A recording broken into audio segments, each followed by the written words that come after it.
আজকে আমরা একটা ছোট্ট আলোচনার মাধ্যমে জিএসটি মানে গুডস অ্যান্ড সার্ভিস ট্যাক্সের কী করে ক্যালকুলেশন করা হয় সেই সম্বন্ধে জানব। আমরা যখন কোনো প্রোডাক্ট বিক্রি করার সময় আমরা যে জিএসটিটা সংগ্রহ করি, বিক্রি করার সময় আমরা কিনি, প্রোডাক্টের দাম নিই, তার সাথে আমরা কি করি জিএসটি মানে গুডস অ্যান্ড সার্ভিস ট্যাক্স, যে প্রোডাক্টের ওপর যত পার্সেন্ট ট্যাক্স আছে সেই অনুযায়ী সরকারি নির্দেশ মতো আমরা সার্ভিস গুডসের ওপর বা সার্ভিসের ওপর, পণ্য বা পরিষেবার উপর যে ট্যাক্স আমরা হয় সেটা কালেক্ট করি। তাহলে আউটপুট ট্যাক্স কাকে বলবো বা আউটপুট জিএসটি কাকে বলবো? Receive at the time of sales. বিক্রি করার সময় আমি যে প্রোডাক্টের দাম তো নেবই, তার সাথে আমি কী নেবো? ট্যাক্স নেবো। কাদের থেকে নেবো? যাদেরকে বিক্রি করছি। আবার আমি যখন প্রোডাক্ট যখন কিনবো তখন আমাকে কিন্তু আবার ট্যাক্স দিতে হবে, but paid at the time of purchase. তখন আমি তাকে কী বলবো? ইনপুট ট্যাক্স বা ইনপুট জিএসটি। তাহলে কেনার সময় যখন আমি ট্যাক্স দেবো সেটাকে আমি বলবো ইনপুট ট্যাক্স, আর বিক্রির সময় যখন আমি ট্যাক্স কালেক্ট করব তখন সেটাকে বলবো আউটপুট ট্যাক্স। এবং সরকারকে আমাকে কী ট্যাক্স পেমেন্ট করতে হবে? আউটপুট মাইনাস ইনপুট করে যে ব্যালেন্সটা বেঁচে থাকবে সেই পরিমাণ ট্যাক্স আমাকে পেমেন্ট করতে হবে। একটা ছোট্ট উদাহরণের মাধ্যমে খুব সিম্পলভাবে পুরো কনসেপ্টটা আমরা আলোচনা করব। এই উদাহরণটা বুঝলেই পুরো আমাদের ট্যাক্স ক্যালকুলেট কী করে হয় সে সম্পর্কে একটা ছোট্ট আইডিয়া আমরা পেয়ে যাব। এখানে তিনটে ব্যক্তিকে আমি ধরেছি, এক্স লিমিটেড, ওয়াই লিমিটেড আর mister A. X limited Y লিমিটেডকে প্রোডাক্ট বিক্রি করছে, ওয়াই লিমিটেড আবার একে প্রোডাক্ট বিক্রি করছে। এ হচ্ছে এন্ড ইউজার্স, মানে এর পরে কেউ নেই। এ হচ্ছে উপভোক্তা মানে কনজিউমার্স, যেটাকে বলবো কনজিউমার্স বা এন্ড ইউজার্স। ঠিক আছে, আমি ধরলাম প্রোডাক্টের দাম হচ্ছে 10,000 টাকা। এক্স ওয়াইকে প্রথমে বিক্রি করছে, প্রোডাক্টের দাম হচ্ছে কত? 10,000 টাকা। এবং বিক্রি করার সময় যথাযথভাবে প্রোডাক্টের দাম নেবে, তার সাথে সরকারি নির্দেশ মতো যে প্রোডাক্টের ওপর যত পার্সেন্ট, আমি 18% জিএসটি ধরলাম। 10,000 টাকা 18% হচ্ছে 18,000 টাকা। 10,000 টাকা 18% কত হচ্ছে? 18,000 টাকা। তাহলে এক্স ওয়াইকে প্রোডাক্টটা বিক্রি করে কত টাকা কালেক্ট করবে? 11,800 টাকা। মানে ওয়াইয়ের কাছে কেনা দাম হলো 11,800 টাকা। 11,800 টাকার মধ্যে আমি ওয়াইয়ের পরিপ্রেক্ষিতে যদি ভাবি, 10,000 টাকা হচ্ছে প্রোডাক্টের দাম আর 1,800 টাকা হচ্ছে কত? জিএসটি। ঠিক আছে, 10,000 টাকা ওয়াই লিমিটেডের কাছে যদি আমি ভাবি, 10,000 টাকা হচ্ছে প্রোডাক্টের দাম আর 1,800 টাকা হচ্ছে জিএসটি। এবার ওয়াই যেহেতু এন্ড ইউজার্স নয়, ওয়াই আবার কাউকে বিক্রি করবে। ওয়াই কাকে বিক্রি করছে? একে। ওয়াইয়ের ক্ষেত্রে ধরা হচ্ছে ওয়াই কিন্তু এই এই দামের সাথে কিন্তু 10,000 টাকা আলাদা রাখবে, ট্যাক্সকেও আলাদা রাখলো 1,800 টাকা, আর প্রোডাক্টের দামকে কী রাখলো? 10,000 টাকা। এবার ও 10,000 টাকা দিয়ে কিনেছে, 10,000 টাকা দিয়ে তো বিক্রি করবে না, ও কিছুটা প্রফিট রাখবে। এবার ওখানে ও প্রসেসিং করেছে বা কিছু প্রোডাক্টে প্যাকেজিং করেছে বা ফার্দার প্রসেসিং করার জন্য ও সব মিলিয়ে খরচ ধরলাম আমি 5,000 টাকা হয়েছে, প্রফিট চাপিয়ে ও 5,000 টাকা চাপালো প্রোডাক্টের দামের ওপর। দাম কত হলো? 15,000 টাকা।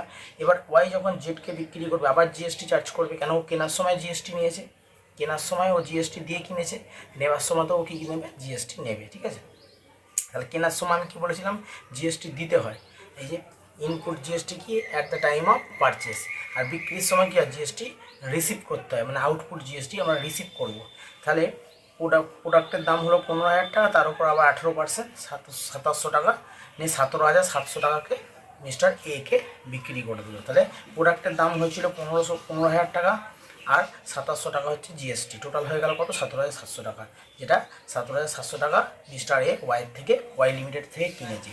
মিস্টার এ আর কাউকে বিক্রি করবে না, মিস্টার এ নিজে ওটা ব্যবহার করবে প্রোডাক্টটা। তাহলে মিস্টার এর কাছে কেনা প্রাইস হলো 17,700 টাকা। ঠিক আছে, এবার যদি আমি ওয়াইয়ের পরিপ্রেক্ষিতে ভাবি, ওয়াই কেনার সময় জিএসটি কত দিয়েছিল? এক্সকে 1,800 টাকা, আর বিক্রি করার সময় একে কত দিল? কত কালেক্ট করলো জিএসটি? 2,700 টাকা। তাহলে সরকারকে কত টাকা পেমেন্ট করতে হবে? সরকারকে পেমেন্ট করতে হবে আউটপুট মাইনাস 2,700 মাইনাস 1,800, 900 টাকা। আমরা যদি পুরো এই সাইকেলটা দেখি, এই পুরো ব্যাপারটাতে লক্ষ্য করি, এইখান থেকে এখানে, এখান থেকে এখানে টোটাল ট্যাক্স কিন্তু 2,700 টাকা হয়েছে। এই ট্যাক্সটা কিন্তু কে বহন করলো? মানে কে দিল, পেড করলো কে? মিস্টার এ। এও কোনো ট্যাক্স দেয়নি, এও কোনো ট্যাক্স দেয়নি। আলটিমেট যে 2700 টাকা ট্যাক্স হয়েছে, এই 2700 টাকা ট্যাক্সের মধ্যে এই যে 1800 টাকা ট্যাক্স কালেক্ট করেছিল এ ডাইরেক্ট সরকারকে দিয়ে দেবে। আর এ 900 টাকা ট্যাক্স কাকে দিল? মিস্টার ওয়াই, এই ওয়াই লিমিটেড 900 টাকা ট্যাক্স সরকারকে জমা দেবে। তাহলে সরকারের ঘরে 1800 প্লাস 900 কত জমা পড়লো? 2700 টাকা। সেই টাকাটা কে দিল? মিস্টার এ দিল। এ কিন্তু 1 পয়সাও ট্যাক্স দিল না, এও কিন্তু 1 পয়সা ট্যাক্স দিল না। এদের হাত দিয়ে ঘুরে ট্যাক্সটা সরকারের ঘরে জমা পড়লো। আলটিমেট ট্যাক্সটা কে বহন করলো? মানে বহন করে নিয়ে গেল এরা। একটা বিয়ার কে করলো, মানে ট্যাক্সটা কে পেমেন্ট করলো? ট্যাক্সটা পেমেন্ট করলো মিস্টার এ। তাহলে মিস্টার এ 17,700 টাকা দিয়ে যে প্রোডাক্টটা কিনলো তার মধ্যে 2,700 টাকা ট্যাক্স দিয়েছে। তার মধ্যে এই দুটো পার্টে দুজন মিললে জমা দিল। 1800 টাকা জমা দিয়েছে মিস্টার এক্স, আর 900 টাকা জমা দিয়েছে মিস্টার ওয়াই। মিস্টার এর কাছে প্রোডাক্টের কেনা দাম পড়লো 17,700। ইনডাইরেক্ট ট্যাক্স আমরা এভাবে বুঝি যে ইনডাইরেক্ট ট্যাক্স কিন্তু যে এন্ড ইউজার হয় তাকেই দিতে হয়, কিন্তু অন্য লোকের হাত ঘুরে ঠিক সরকারের কাছে পৌঁছে যায়। এখানে 2700 টাকা ট্যাক্স পেমেন্ট করলো মিস্টার এ, কিন্তু মিস্টার এ ডাইরেক্ট সরকারের ঘরে জমা দিল না। 1800 টাকা জমা দিল এক্স লিমিটেড, আর 900 টাকা জমা দিল কে?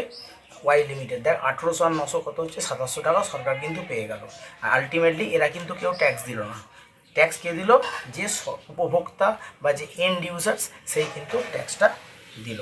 তাহলে আমরা ছোট্ট উদাহরণের মাধ্যমে একটা ইনপুট আর আউটপুটের কী করে ক্যালকুলেশন করা হয় সেটা আইডিয়া পেলাম। আমি আরেকবার রিক্যাপ করে দিচ্ছি। কেনার সময় আমরা যে ট্যাক্স দিই সেটাকে বলে ইনপুট ট্যাক্স, আর বিক্রির সময় আমরা যে ট্যাক্স গ্রহণ করি বা রিসিভ করি সেটাকে বলবো আউটপুট ট্যাক্স। ঠিক আছে? তাহলে এক্স ওয়াইকে বিক্রি করেছে, ওয়াই এবার মিস্টার একে বিক্রি করেছে। এক্স যে প্রোডাক্টটা বিক্রি করেছে সেই প্রোডাক্টের দাম হচ্ছে 10,000 টাকা। সে বিক্রি করার সময় 18% জিএসটি চাপে 11,800 টাকা দিয়ে ওয়াইকে বিক্রি করলো। ওয়াই এর কাছে কেনা দাম হলো 11,800 টাকা। ওয়াই এবার কী করলো? প্রোডাক্টের দামকে আলাদা রাখলো, জিএসটিকে আলাদা রাখলো। প্রোডাক্টের দামের সাথে সে তার ফার্দার প্রসেসিং চার্জেস, খরচ মরচ, প্রফিট যোগ করে 5,000 টাকা যোগ করলো, 15,000 টাকা হলো।